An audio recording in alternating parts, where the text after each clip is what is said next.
Baik, pada kesempatan ini mari kita fokus pada salah satu program strategis dari pasangan Prabowo Gibran, yaitu program pembangunan 3 juta rumah oleh Kementerian Perumahan dan Kawasan Permukiman.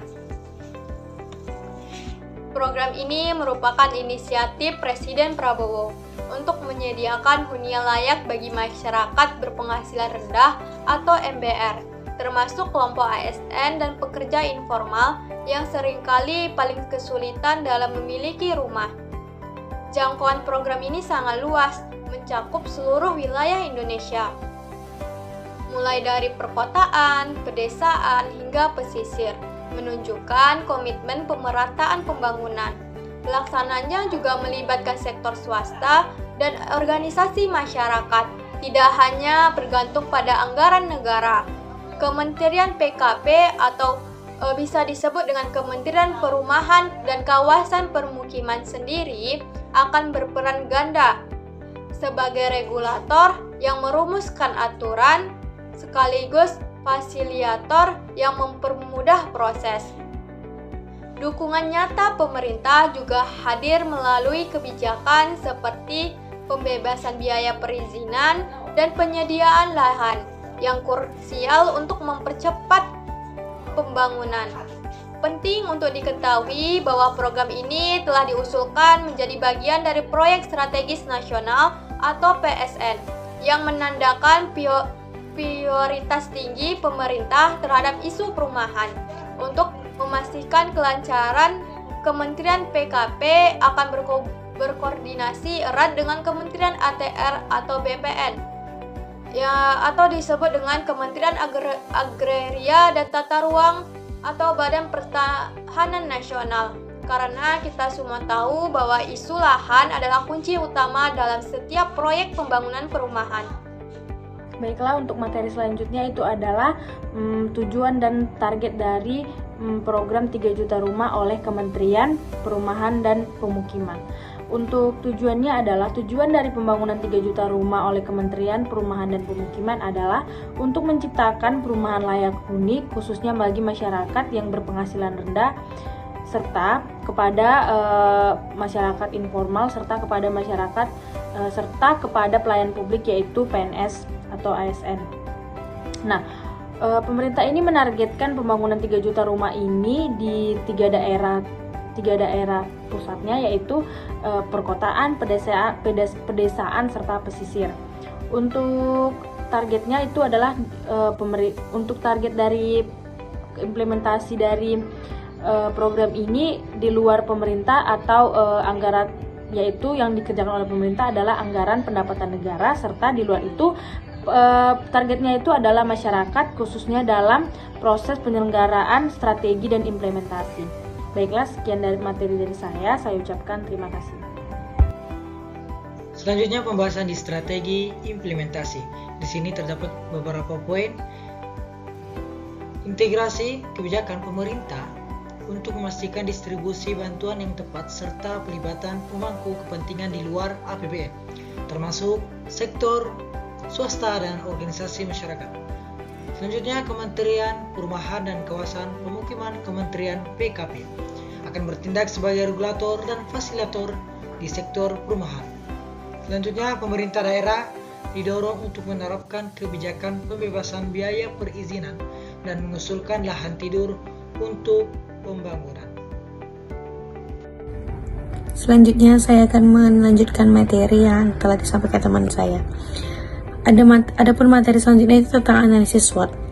Yang pertama ada kekuatan atau strengths. Program pembangunan 3 juta rumah memiliki keutamaan berupa 1. Dukungan politik kuat dari pemerintah pusat. 2. Target pasar 3 juta rumah menunjukkan keseriusan menangani black block perumahan. 3. Meningkatkan kualitas hidup masyarakat berpenghasilan rendah. Dan yang terakhir, efek domino ekonomi atau penciptaan lapangan kerja dengan penggerak sektor konstruksi. Yang kedua, ada kelemahan atau weakness. Dengan ada kekuatan pasti juga ada kelemahan. Adapun kelemahannya, pertama, keterbatasan dan konflik lahan terutama di kota besar. 2. Pendanaan belum memadai dan berisiko serta tidak efisien. 3. Infrastruktur pendukung belum siap di banyak lokasi. Dan yang terakhir, kondisi lintas lembaga dan perizinan yang kompleks serta lambat. Baik, saya akan melanjutkan penjelasan mengenai analisis SWOT dari program pembangunan 3 juta rumah. Selanjutnya itu ada peluang, di mana terdapat pula peluang yang akan dapat dimanfaatkan dari program ini. Yang pertama itu adalah kemitraan dengan swasta dan skema pembiayaan inovatif, di mana program ini itu dapat menggandeng sektor swasta untuk membiayai dan membangun perumahan melalui model kerja sama yang saling menguntungkan, sehingga tidak sepenuhnya itu bergantung pada APBN. Yang kedua adalah teknologi konstruksi modern dan digitalisasi proses proyek. Yang ketiga, potensi peningkatan kualitas pemukiman dan kesejahteraan masyarakat, di mana dengan akses ke rumah layak, masyarakat itu akan merasakan peningkatan kualitas hidup, kesehatan, dan juga stabilitas ekonomi. Yang keempat, dukungan kebijakan nasional dan kemungkinan bantuan dari internasional, di mana program ini itu mendapatkan perhatian dari RPJMN dan PSN, sehingga memiliki peluang besar mendapat dukungan regulasi dan pembiayaan dari lembaga internasional. Yang kelima, penataan kawasan terpadu dan pembangunan keberlanjutan. Yang berarti tidak hanya membangun rumah, tetapi juga menata kawasan agar menjadi lingkungan yang sehat, tertib, dan berwawasan lingkungan. Dan selanjutnya, yaitu adalah ancaman. Program ini itu pasti tidak akan terlepas dari yang namanya ancaman. Ancaman itu dapat berupa yang pertama, krisis ekonomi global, inflasi, dan fluktuasi harga bahan bangunan. Yang kedua, korupsi dan maladministrasi dalam proyek besar, di mana risiko penyelewengan anggaran dan tata kelola yang buruk dapat menghambat jalannya proyek dan menurunkan kepercayaan publik. Yang ketiga, ketimpangan pembangunan antar daerah, di mana jika pembangunan itu tidak merata, masyarakat di daerah tertentu bisa merasa diabaikan, yang dapat memicu ketidakpuasan atau konflik sosial. Yang keempat, risiko bencana alam dan dampak lingkungan jika tidak dikelola dengan baik, di mana jika lokasi rumah yang tidak mempertimbangkan potensi banjir, longsor, atau gempa dapat membahayakan keselamatan warga dan merusak lingkungan. Dan yang terakhir itu adalah perubahan kebijakan atau prioritas pemerintah di masa depan, di mana bila mana terjadinya pergantian kepemimpinan atau arah kebijakan nasional, program ini bisa saja kehilangan dukungan politik dan terhenti di tengah jalan. Mungkin hanya itu saja dari saya. Sekian dari saya. Terima kasih.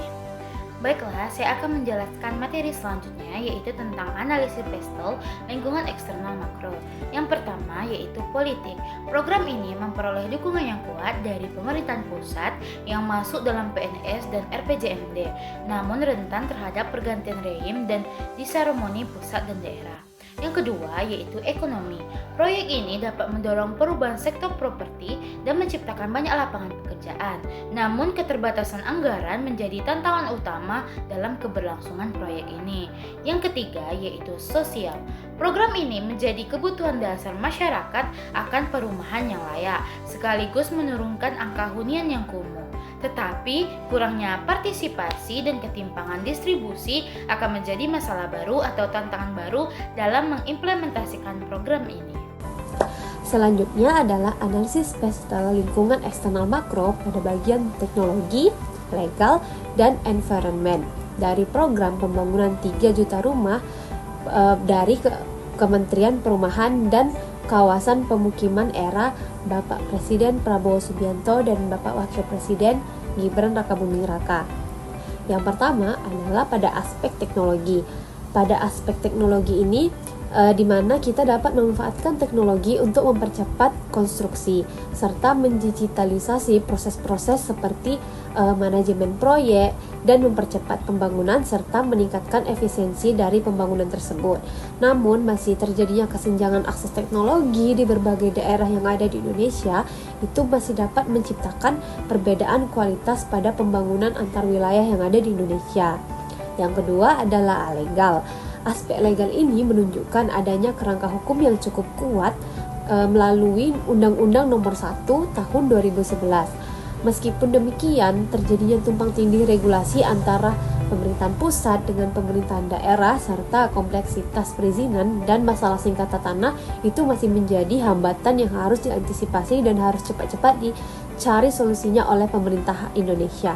Yang ketiga adalah aspek environment, di mana pembangunan itu harus memperhatikan prinsip-prinsip yang berkelanjutan dengan menggunakan material yang ramah lingkungan dan mitigasi terhadap dampak-dampak lingkungan. Kurangnya perhatian pada aspek environment ini dapat menimbulkan masalah jangka panjang yang merugikan masyarakat sekitar pembangunan tersebut serta dapat merugikan lingkungan yang ada di sekitar di pembangunan tersebut. Baik, selanjutnya saya sendiri yaitu Sakti Bintang akan membahas kesimpulan. Jadi, program pembangunan 3 juta rumah yang dicanangkan oleh Kementerian Perumahan dan Kawasan Pemukiman merupakan langkah strategis sekaligus ambisius yang ditujukan untuk menjawab kebutuhan mendasar masyarakat Indonesia, yaitu hunian yang layak dan terjangkau. Jadi dalam pembangunan nasional, program ini menjadi bukti nyata bahwa pemerintah berupaya menghadirkan keadilan sosial melalui penyediaan tempat tinggal yang manusiawi, terutama bagi kelompok masyarakat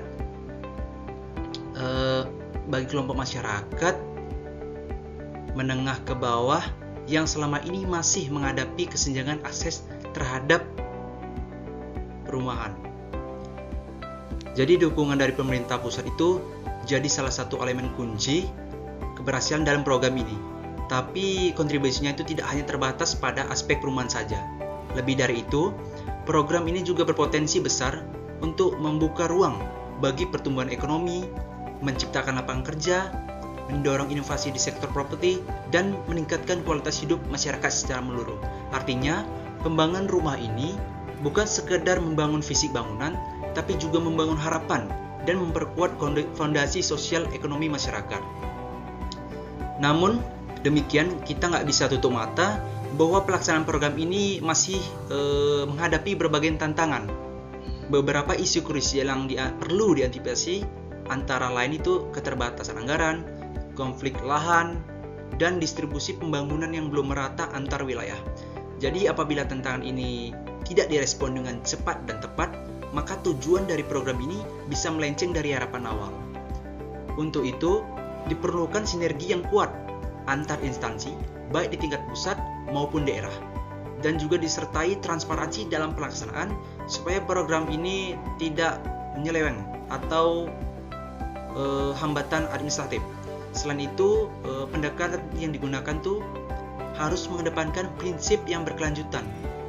Jadi bukan cuma fokus pada output berupa rumah yang selesai dibangun, tapi juga pada outcome jangka panjang yang berdampak positif bagi aspek sosial, ekonomi, dan lingkungan.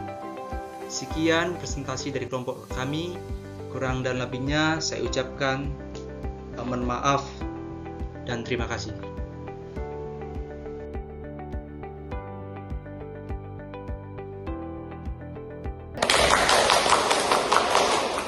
Sekian video dari kami, jangan lupa like, comment, and subscribe. Karena tadi diawali dengan pantun, maka akan diakhiri juga dengan pantun. Pergi ke pasar bersama parent. Tidak lupa membeli genteng. Materi dan videonya sangatlah keren, anggotanya cantik-cantik dan ganteng. Bye!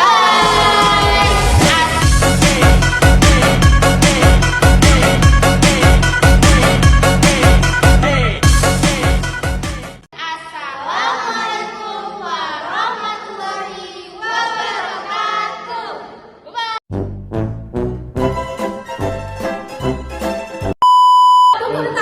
Ini nampak, ini ya. Gak usah nyampe sini kali, di sini pun gak apa-apa gini.